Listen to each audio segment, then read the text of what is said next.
Hey, Sinon, welcome to the show. I appreciate you being here. Yeah, thanks, Lacey. Appreciate you having me. I'm excited that we had a chance to meet at Mill Money Con, that you came and you participated in the 5K. So I want to give you full credit.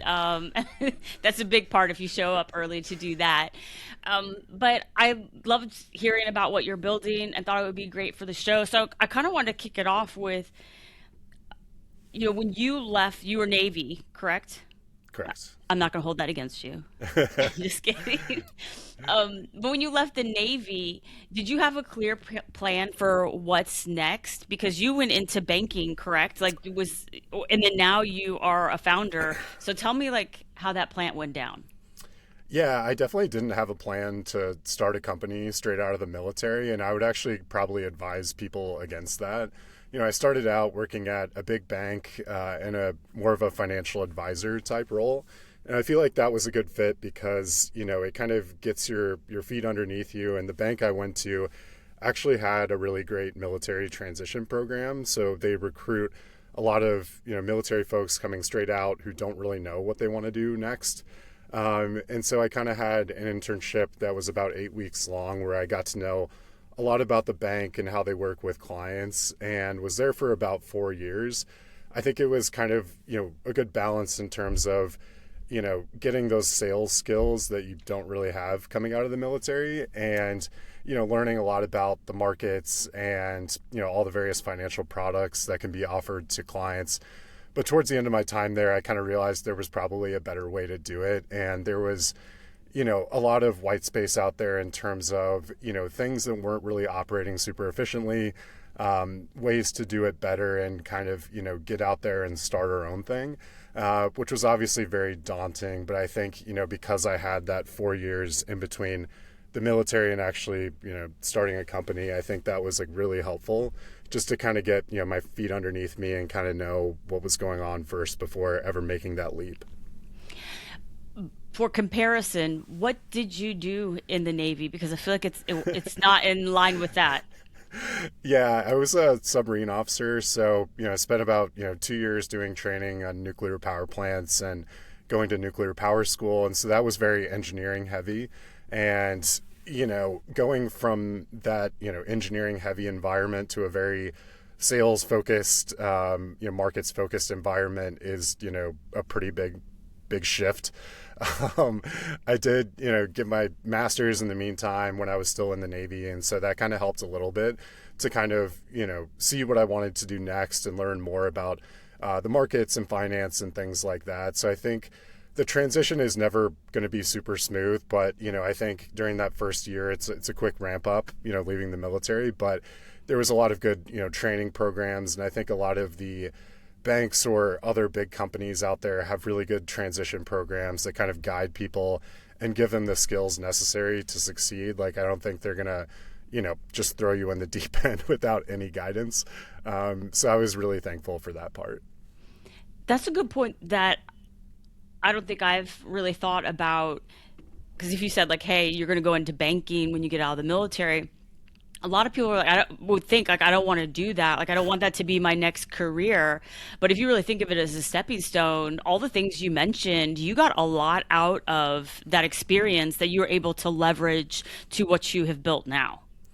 100%, because I think the difference in the military is that, you show up every day and you don't have to sell the work that you're doing. You just show up and do it. There's a submarine, it needs to be staffed. And so, there's already kind of a built-in market for it. But I think the hard part about the civilian world or starting a company is that, you're trying to prove that there's even demand for whatever it is that you're selling, whether that's a product or a service, and validating that demand and actually getting somebody to pay you for your services is quite difficult. And I think that's something a lot of military members struggle with, and why a lot of them tend to basically focus on something that's already pretty established, which I get, because I kind of had the same philosophy coming out is like, hey, I'm going to work at a Fortune 500 company.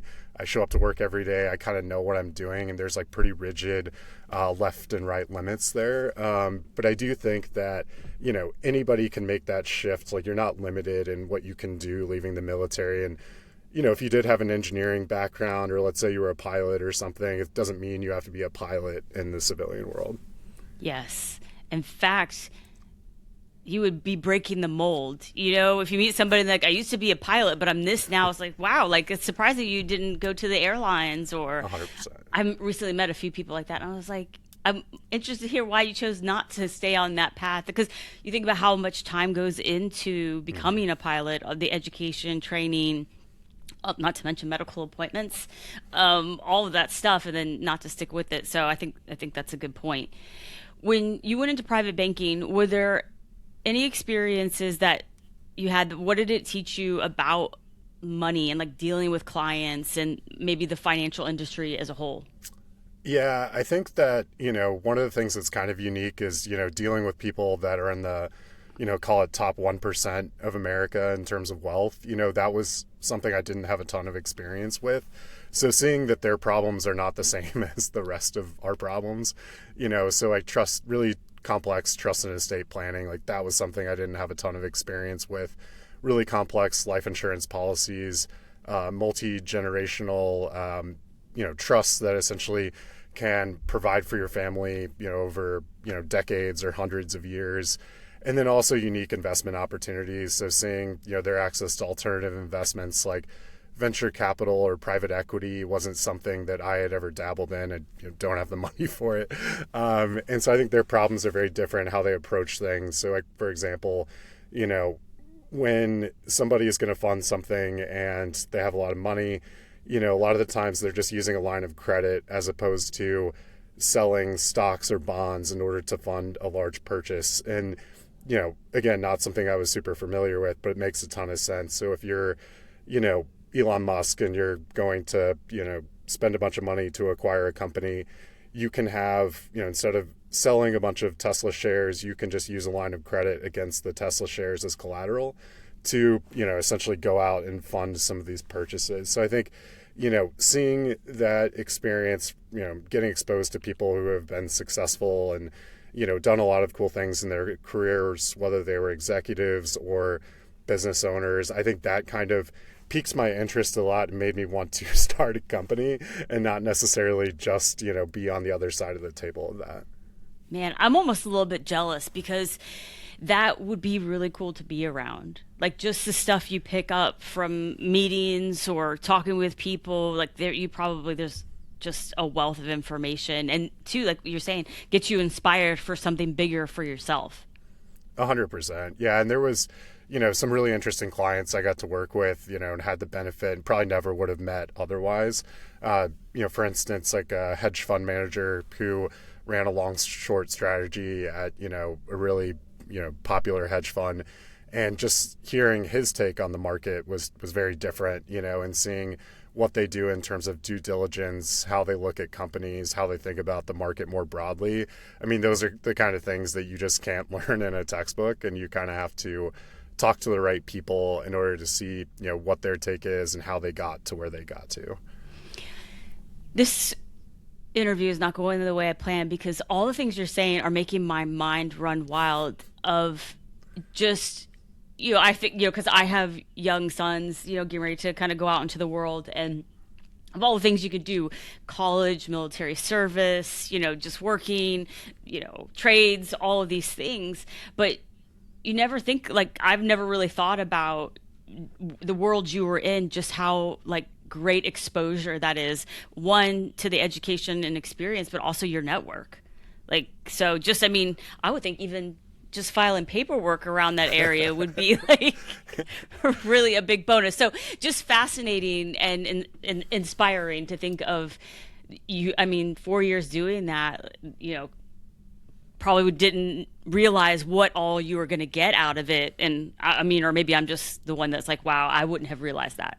Yeah, and I've even seen, some of my former colleagues from the private bank, go out and work for clients in certain capacities and jobs that I never knew existed, like, being the CIO of a family office, for large institutional style families, or, if that person, their client had a company and they needed a COO or whatever, what have you. I think there's plenty of people that, have just had the fortune of being in the same room as some really smart people, and then they kind of got exposure and then got cool job opportunities, and obviously the people who are still there, are doing good things and servicing their clients well. So, I think there's no shortage of opportunities out there, but it's kind of, your network is super important as you get out of the military, because you kind of start from ground zero. You don't really have anything to go off of except the people you served with. So.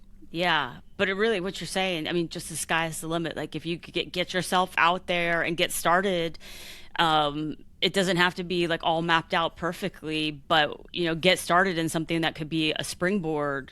I mean, it clearly has been for you, which brings me to my next question is for people that aren't in fintech and wealth management, can you explain what Wavvest is? Yeah, no problem. So we're an operating system for registered investment advisors. So think, all these disconnected point solutions for various advisors. So a lot of them have, a custodian, a CRM, some kind of trading platform, performance reporting tools, etc. And a lot of those existing tools don't talk well to each other. And so what Wavvest is trying to do is, basically bring all of those things together under one roof. And the one product we've had the most traction with is our AI-based financial planning tool. So if you think about, what AI is really good at doing is distilling large data sets down to, scraping information, let's say off of 1040 tax returns, external statements, life insurance documents, trust documents. So the data input goes from hours to minutes, and then you're able to get a custom output. So I think that's the product we've had the most luck with. And then also providing, a co-branded app and web portal for registered investment advisors. So think trying to bring more of like a direct to consumer like fintech experience to brick and mortar advisors that, are competing with the Robinhoods and the Betterments of the world. So, there's kind of a lot to unpack there, but I think that, the space has been somewhat antiquated, and I think that, we're solving the right problems and, still in the early stages, but it's been a lot of fun so far. Thank you for that explanation for people that aren't kind of in that world, because even me, like fintech is, hard to understand sometimes. Like there's a lot of stuff out there, and my question is like, how did you make that leap? Like, was there something that you were seeing like this, I could do better with this? But then also, how did you make the leap to like, I'm going to give it a go? Because basically what you do, I mean, you're just jumping on a bull and like holding on. Like you are like, you have to like, really get in it, like in the ring and create something and then market it, like all of these things. So how did you go from like, there's something here and I'm going to give it a go? Yeah, I think it's a lot of customer discovery. So talking to people that you would potentially sell your product to and, kind of giving it your all. So quitting your corporate W-2 job, which is obviously a huge leap of faith, knowing that you have some stability there. So having, a really supportive spouse or significant other that's going to kind of stand by you while you take this leap of faith, I think is super important.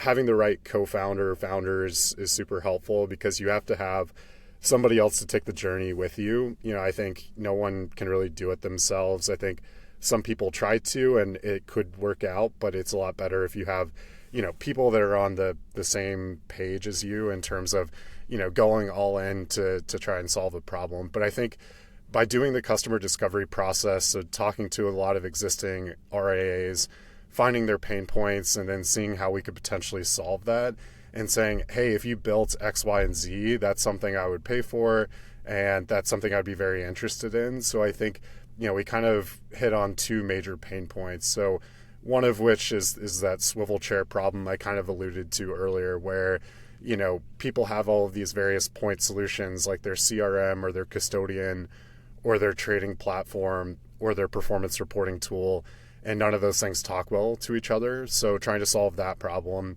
And then also trying to make brick and mortar registered investment advisors feel more like a direct to consumer fintech because, the average age of a lot of these firms for their client base is around 65 or 70 years old. But, as those people, transition on or they pass their assets to the next generation, well, if you're, the next generation's on Robinhood and they don't have a dialogue with that advisor, that's a big problem. So that's, something that I think we discovered very early on was just a big pain point and one that we could tackle, and there would be, substantial enough opportunity and not enough people were trying to solve that problem. I love that. For people that don't understand like the financial world or advising space, when you're talking about speaking with customers, let's say there's somebody listening that's a crew chief on active duty. They're a mechanic. They want, get out and do something.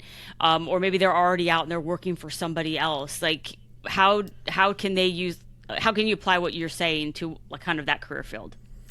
Yeah, I would say, if you're already working at an existing company, you have obviously customers and prospects and they have pain points, probably with your product, and there's ways to improve it, make it better, figure out where exactly you're falling short and then make improvements on your own products. But, if you were trying to start your own company, finding the exact niche that you want to serve, because I think a lot of people want to kind of boil the ocean and try to serve everybody. But as you know, that doesn't really work. And having like a really, really defined niche, will help you focus and target the right people. Because, if you're going to reach out to thousands of people to, get customer feedback and try to make a product, you want to make sure that you're talking to the right people and that you're not getting feedback that isn't necessarily relevant to whatever it is you're trying to build. I love that. I think there's so many things that people don't think about.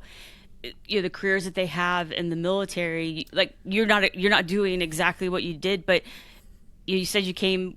There's a lot of engineering. Like you had a very thoughtful step by step process, like to go to what you're doing now. So a lot of that skill set has applied. Do you think there are things that you learned in the military that apply to what you've built with Wavvest? Yeah, I would agree with that. I think that, even though I'm not a developer, I'm not coding on a day-to-day basis, I think those same skill sets still apply in terms of, hey, I have a problem or 10 problems I need to solve. Let's find, the two most important problems that we actually have resources to solve for and focus on those things. And I think it's tough because, in the nuclear community, in the military, submarines, it's very rigid and it's very laid out for you. Like it's always a step-by-step process. And, you kind of do what you're told to a certain extent. So I think the hard part is transitioning from that to a blank sheet of paper where you're truly just using your imagination to create something that doesn't always exist. And I know you always use this example about your imaginary friend and how you have to speak it into existence. And so I think that's a good example of like, hey, in order to make this a reality, you have to talk to enough people about it and see if this is something that people actually want. Because I think the problem is a lot of people will create something they think is awesome in a vacuum, but they haven't really validated it with anybody. And so, you can make the best product known to man, but if it is in a vacuum and you haven't really tested it out with the right people and gotten their feedback and then tweak from there, it's going to fall short. Yes. You mentioned co-founder. You mentioned, you're not doing all the coding and not doing it alone. In the military community, we're a lot of, we don't want to ask for help. We'll do it ourselves. We will muscle it through. We will suck it up.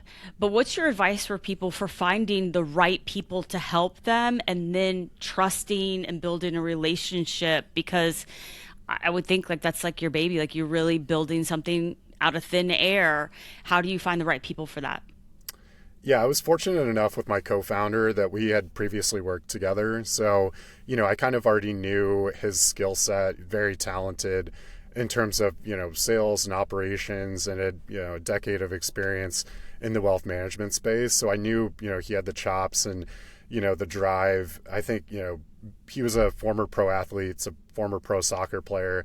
And I think there's a lot of parallels there between, pro athletes or athletes in general and the military, of that attitude of, they're just going to find a way to get it done. You give them a problem to solve and they're not going to stop until it's solved, and kind of that relentless pursuit of whatever it is you're trying to figure out. So I think that was super helpful where, we're both on the same page. We talk all the time, and, kind of syncing up and always kind of being on the same page is super helpful. And then as you grow, trying to bring on the right partners that are smarter than you in specific domains. So, we've had a couple of hires recently that are all really intelligent and smarter than Brendan and I, my co-founder, in specific areas, whether that's sales or investments or, development work on the coding side, and, trying to plug in those pieces where you have gaps. Because at the beginning, you're essentially a one person or two person show, and you're a jack of all trades, and you're, jack of all trades, master of none. And so you kind of have to fill those gaps as you grow, and bring on the right people that kind of fill in those gaps better than you could do on your own. Yes. What you said in there, something that I have struggled with is, when you are in the military, and like me, come from a large military family, it kind of operates the same way in our work ethic, and the expectation is you run something to ground. Like if it's yours to own, you own it till it's like there's all you're giving the person in charge is a way to execute. Like these are your options. You choose which way we're going to execute, or the strategy or whatever it is. So I think that's a great point that you brought up, is finding the people that are kind of in that same wavelength, and then looking close to you because you're seeing how they operate. Yeah, 100%. And even in the military, I feel like, at least on submarine specifically, the goal is to have no single points of failure. So, you have a team effort, and everyone has, similar expertise, but there's, some niches there where, people specialize in certain things. But the idea is that you don't ever let one single person, kind of own one mistake because there was, a dozen people in the room and they all should have caught it. And so, I think that overlapping model, or like Swiss cheese model of, making sure that you don't have single point of failure, whether that's the military or in business. So, one person can own a project, but everyone else is weighing in on it.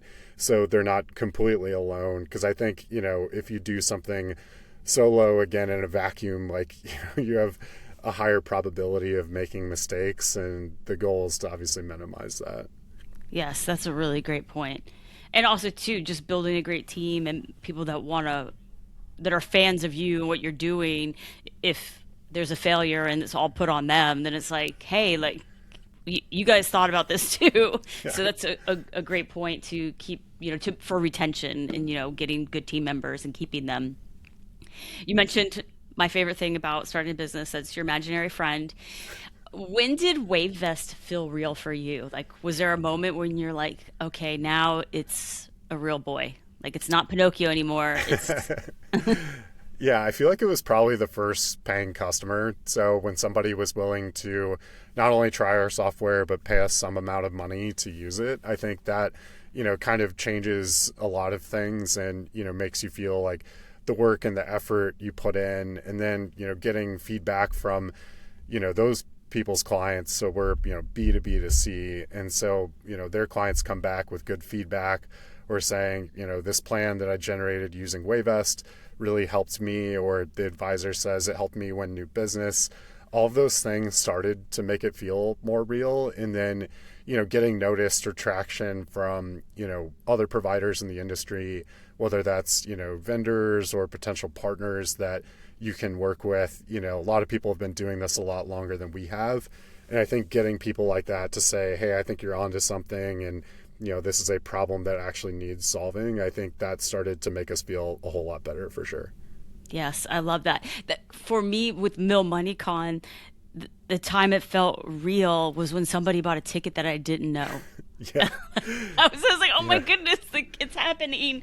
It's going to be real. Like, real people are going to show up. Or, just, I'm grateful for everybody that supports MILMO, but like that was kind of a click. Like, I was trying to create this out of thin air and bring people together. So you're right, like, that first customer, I think, is you remember that. And for us too, same thing, where it's like somebody signed up who I had never done a demo with before, and that felt great. I was like, oh my God, there's actually people hitting our website and signing up for this tool. And yeah, definitely felt way more real at that point. Yes, no, that's great.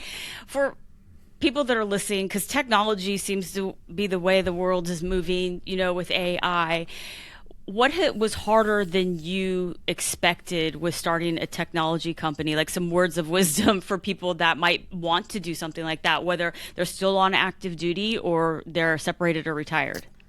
Yeah, I would say you need a technical co-founder. So unless you were somebody that did development or coding work in the military, which there are a few that I know of that, created apps for the Army or the Air Force and then, were able to easily transition. But I think having a technical co-founder, somebody that can lead the charge there is super important.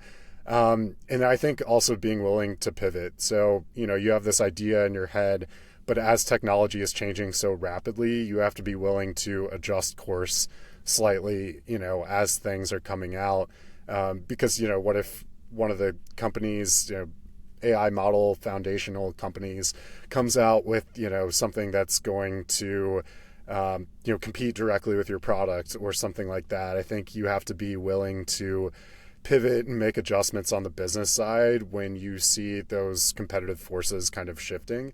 And so it's being, flexible, but, not so flexible that you're just going to drop your idea completely, but you have to, kind of maintain that in order to actually survive, I think, in this world.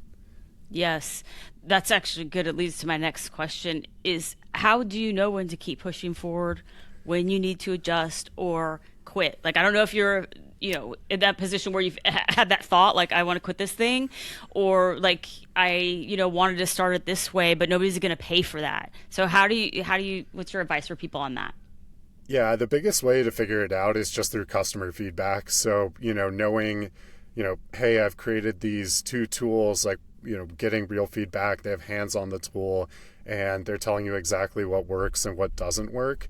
And part of it too is funding, right? So, if you're bootstrapped and let's say your spouse is supporting you and you don't have any income, you have to set, clear tripwires. Let's say, you start a company and it's been 12 months and you haven't earned a single dollar and there's no clear endpoint in sight. Maybe you do pack it up and just go get a normal W-2 job.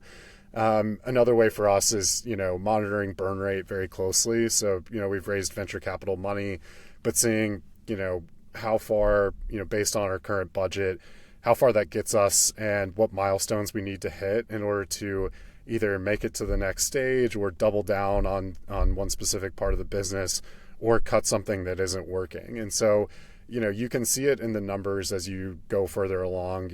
Revenue doesn't lie. And so being able to see that, firsthand, there's a lot of very clear data points on like where to go next. But, it can be difficult because the sunk cost fallacy of, hey, I spent, X amount of hours and this amount of dollars on this one product or feature, but if it doesn't work, then maybe you just need to cut it.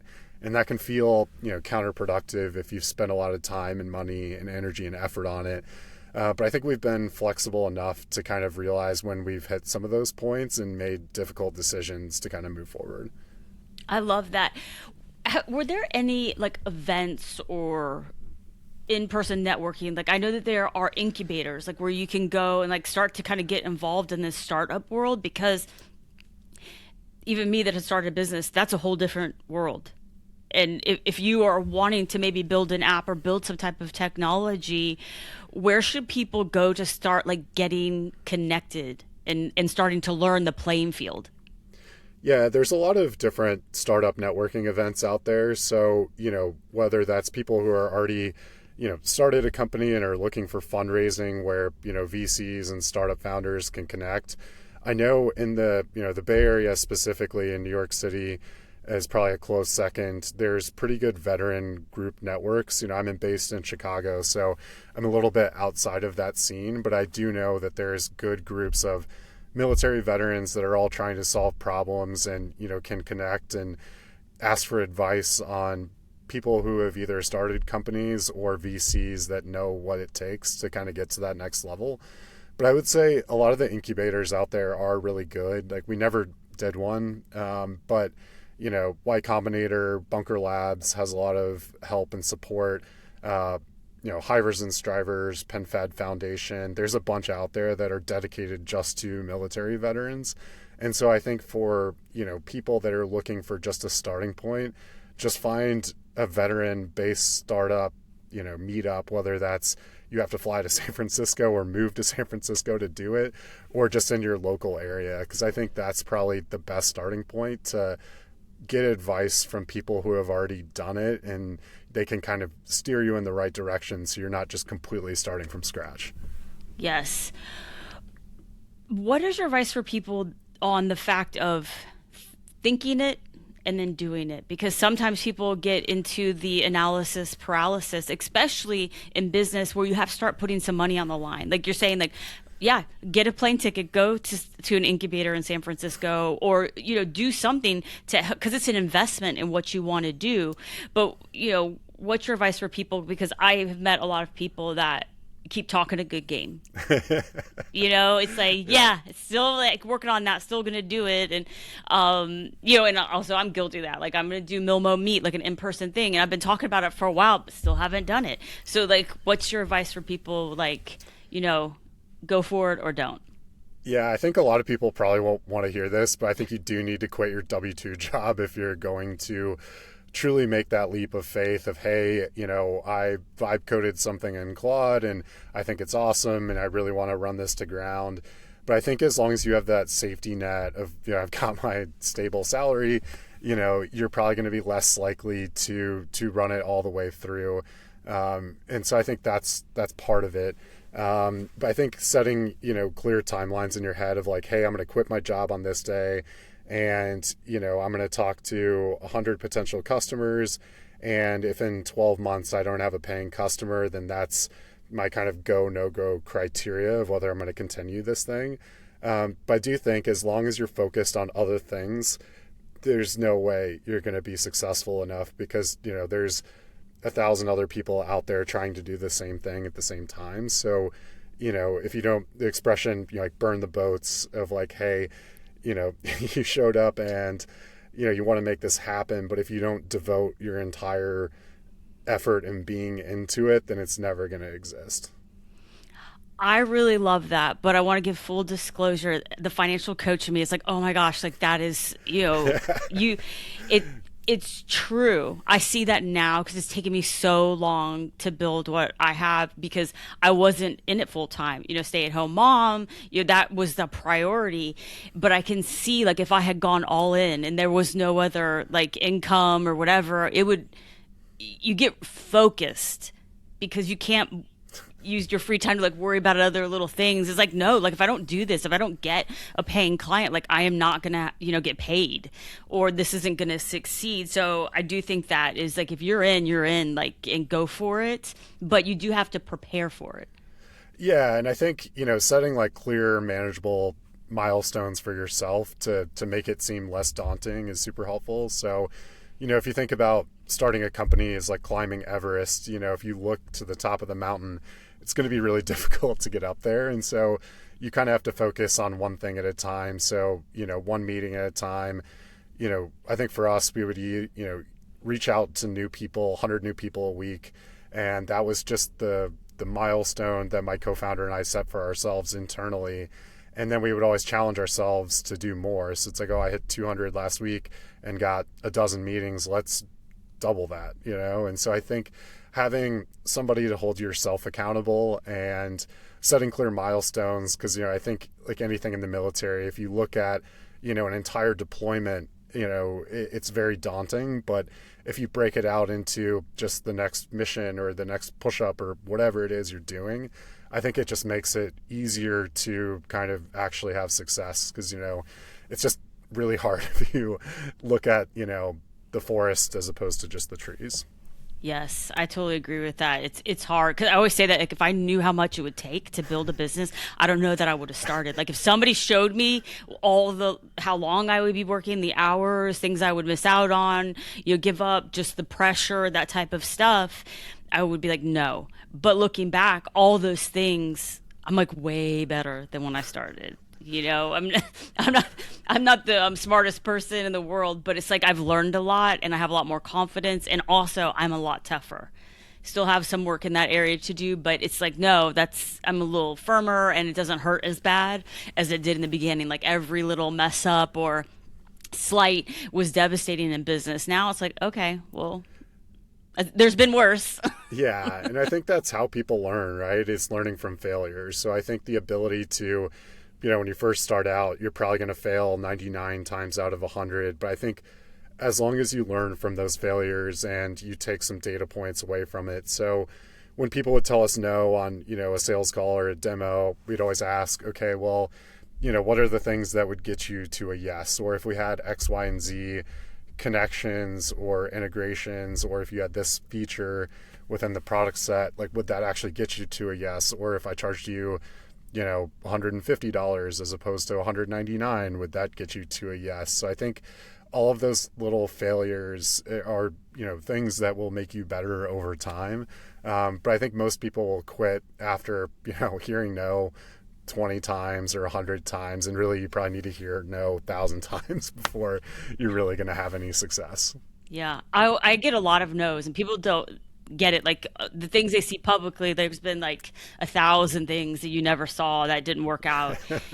But I always, when somebody tells me no, or like to my face or in an email, I always think it's not right now. But that, Yeah, it's no for yeah, now, but like not forever. Like nobody ever says that it's no forever. So I always think like, okay, like we will pass our paths will cross in the future, and it might be a yes then for whatever reasons, like budget or don't know you well enough. They're not in a position, they have internal things going on. So I never take no as a no in my head. I think, okay, maybe later.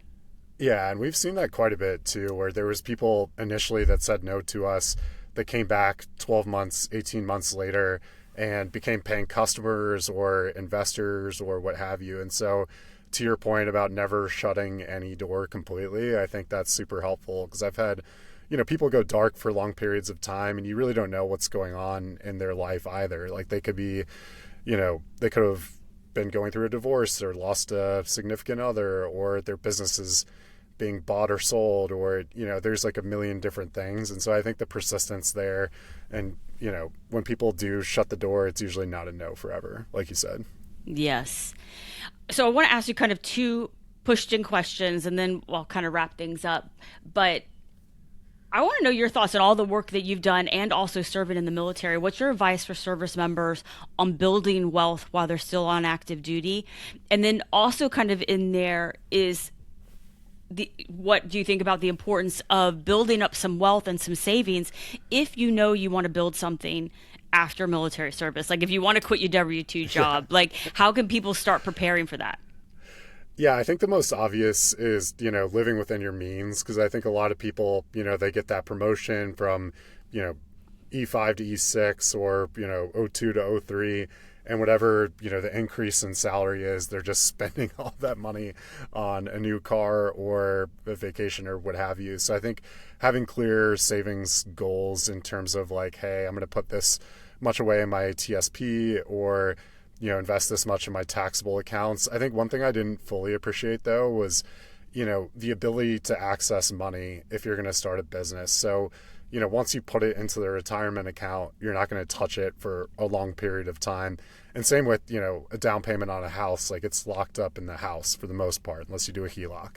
And so I think, for me personally, put a lot into retirement accounts, which is obviously a good thing, but it wasn't great, going to start a company when it's like, I rolled my TSP into an IRA and I'm like, great, I have this money I can't touch, when it would be great to spend it on, diapers or what have you. So I think being somewhat flexible about like, hey, maybe having it in a taxable account where you can actually access that money, which is counterintuitive to every financial advice out there of like, hey, max out your 401k or your TSP.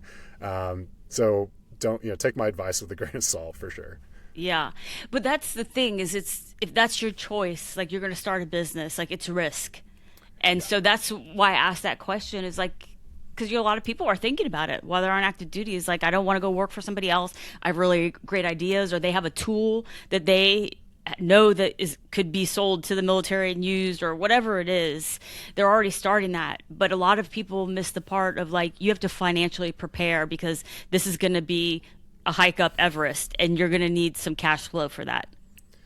Yeah, 100%. I think, for a lot of those people, one thing I didn't fully appreciate before I went to MilMoneyCon is the flexibility that certain people have if they did a full 20 or 30 years in the military, because they have, VA benefits and a pension. Like, that frees you up financially to do pretty much anything you want. And so I think those people are very well set up for success.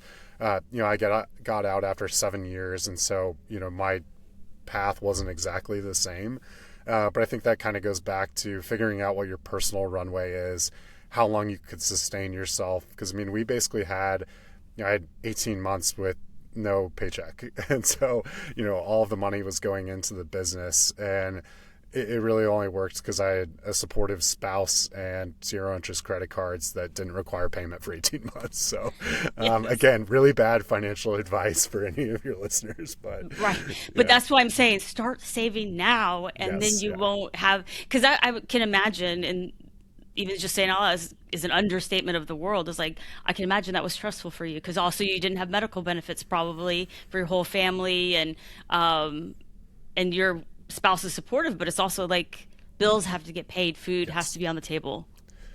Yeah, it's really hard. I mean, we were lucky enough where my wife worked for a hospital, and so we had, some medical coverage and things like that. But yeah, there's kind of like this situation of like, hey, if I get to 18 months and we're not paying ourselves at least something to at least cover basic expenses, then, maybe this isn't sustainable and we figure out a different path. But I think that's a discussion I had, with my co-founder quite a bit about, what the drop dead date was on that, because has the same financial situation more or less, with like a young family. And so I think we kind of aligned well there where we were all in on it, but there was definitely some point where if we didn't get enough traction, we would have had to move on and find something else to do.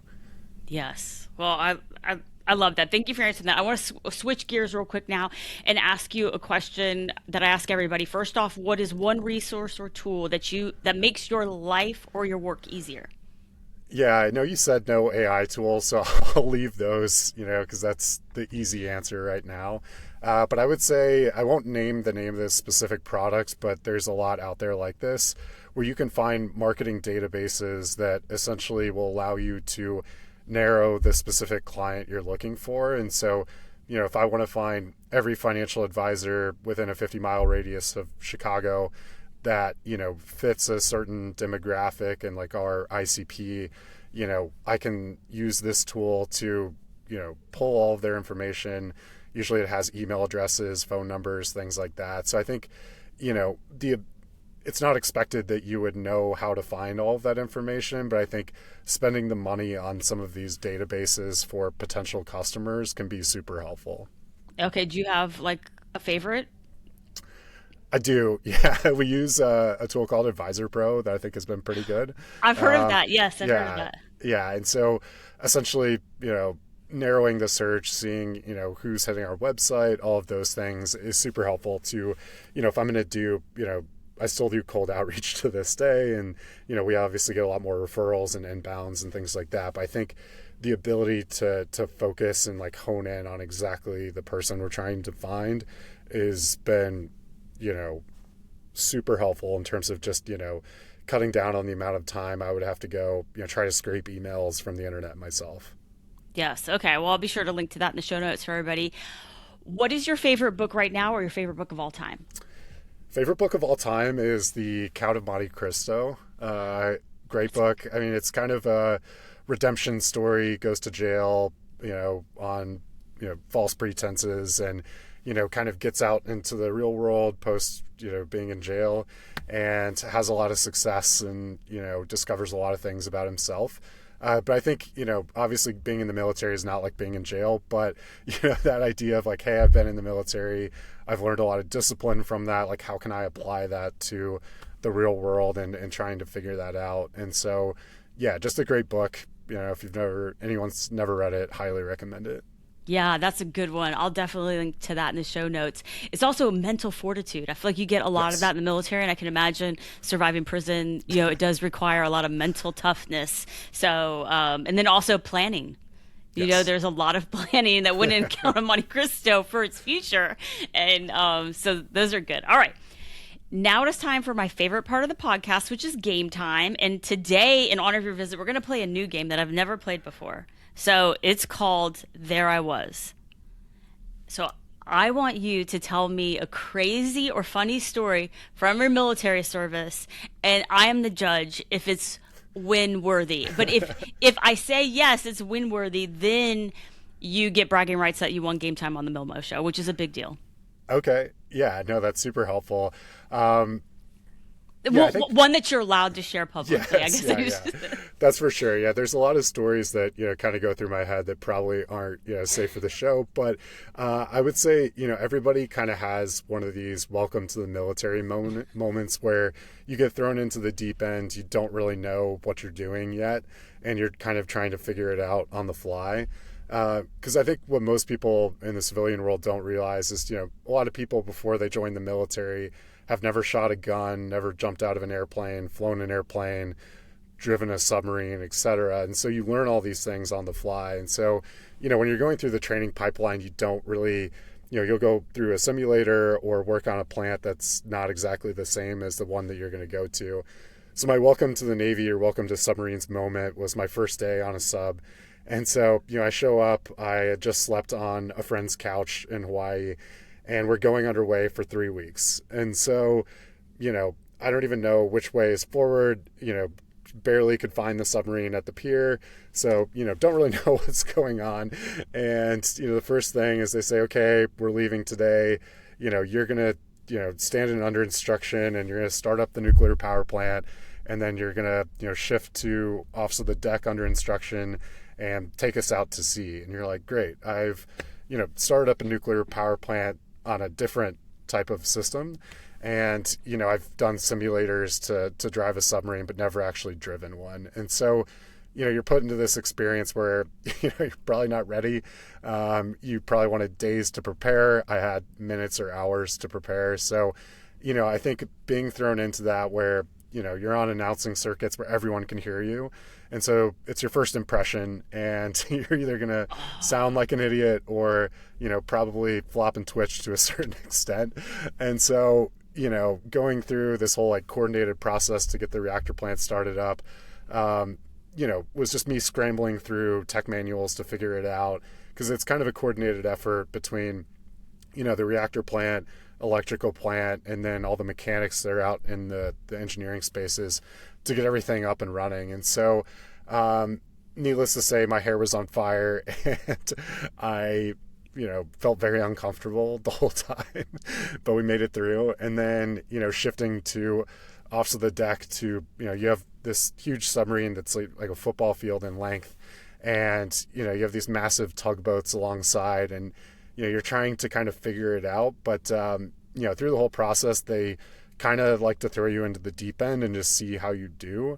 And so you're not getting a ton of guidance from your over instruction. And I probably sounded like a moron that day, but, you complete that whole process, and then they're like, well, by the way, you're also on the night shift. So, you get there at 6 a.m. and then you're like, great, I'm staying up till 6 or 8 a.m. tomorrow morning. And so I think that was my first welcome to the military moment of wow, this is really hard. I don't know what I signed myself up for, and this is going to be really difficult. But I think the cool part about that is, you get up to speed quickly, and then eventually you're the one coaching the new people on how to do things. And so it eventually comes full circle. But I think just that initial, tossing people into the deep end is the hardest part of being in the military. Yes. Well, I will grant you that's a win worthy, especially Okay. subs like that. I could not imagine. And even though I was never in the Navy, never in subs, but anybody that's ever served realizes yes, they're just waiting for you to mess up. And you're not mentioning it, but you're also going to get yelled at. So it's just Yes. that's also the fear is public, not only the public humiliation of you being on comms and everybody can hear you, is Yeah. that they're going to yell at you, and everybody else is going to hear it too if you mess up. And not to mention, a multi-million-dollar piece of equipment that, that's what I've always thought. There's a lot of times myself or other people I know that served is I think that's a lot of responsibility to give to somebody that, is 19 years old.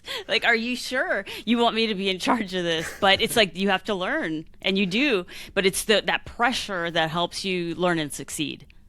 100%. And I think, for the first, 9 to 12 months, you're anywhere in the military. No one's giving you any credit. So even if you did, a decent job or got it done, they're not going to be like, oh, great job. They're just going to tell you the dozen things that you made a mistake on. So it definitely takes a thick skin. But I think that's probably one that, has allowed, in the startup world to have, a super thick skin when getting rejected or what have you. Yes, but it's also bonding because everybody's been through it too. So Yes. it's always like, yeah, it's just their turn today. That's Yeah. all it is. It's just their turn. I was recently talking to somebody about going to basic training, and they were asking like advice, and I was like, I mean, two big pieces of advice is first of all, don't answer to "Hey you." Like that's a rookie mistake. If you turn around, they're gonna start screaming at you. Let some other sucker turn around. Like if they don't call you by your name, don't turn around. I learned that one real quick. And the other one is to mentally realize everybody's gonna get a turn. Like Yes. it's like I watched so many people just get yelled at and screamed at, and then it was my turn, and I'm like, okay, yeah. And then I mean, right when they're done with me, they're moving on to somebody else, and so you can't take it personally. It's really just part of the training. If you never served, that probably sounds just totally unhealthy, but it is part of the process. But those, I think, are you bond together in that. It's like, oh yeah, like I did it and I survived. Yeah, and it's like you said, in a few years you're the one that's doing the coaching, or hopefully not the yelling, but you're kind Yes. of, you grow up pretty quick in the military. So maybe at 22 or 24 you're the low person on the totem pole, but in 2 years you're the senior person, and it transitions so fast. So Yeah. it is such a cool process, but one I'm glad I'm not a part of anymore. So. Yes. Yeah. And it's like your siblings, we can make fun of each other and give each other a hard time, but other people can't do that. And that's like, when somebody young would come to you and ask you like a stupid question, and then you realize, like, oh no, somebody sent you to on a wild goose chase. Like that's, so anyway, well, you definitely get bragging rights that you won Game Time on the MILMO Show. I appreciate you playing and being on the show. Can you tell everybody listening where they can learn more about you and the work you're doing? Yeah, absolutely. Thank you, Lacey. I appreciate the time today. It was a lot of fun. And if you want to learn more about Wavvest, just go to www.wavvest.com. Awesome. I'll be sure to link to that for everybody. Thank you again, Sinon. I appreciate it. All right. Thanks, Lacey. See ya.